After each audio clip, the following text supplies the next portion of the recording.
quit my job. I pack everything in the back of an old Honda Civic, and I drive up a random middle of the night in October 2007. Of course, when I get there, I can't pay rent. I have around $1,000 in the bank. My rent, I vividly remember, was $1,150. It turns out the weekend I was going to be there, the first weekend, there was the International Design Conference. It was coming to San Francisco. And Joe and I went on the conference website, and they had to recommend hotels on the conference website. But every hotel next to the hotel said sold out, sold out, sold out. And we had this idea. We have all this extra space, we can barely pay rent, and these designers probably want to stay with other designers.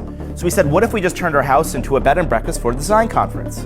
Unfortunately, I didn't have any beds, but Joe had 3 airbeds. We pulled the airbeds out of the closet, we inflated the airbeds, and we called it the Airbed and Breakfast.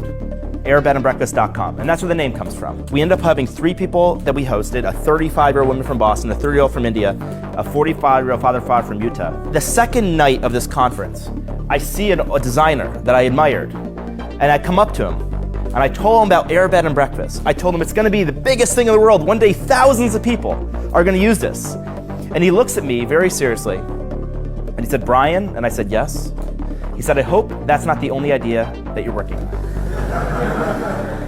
And I was like, just felt punched in the stomach. I would be so excited about this idea, and Joe would be so excited about this idea, and we'd tell people, and they just thought it was the worst idea they've ever heard of.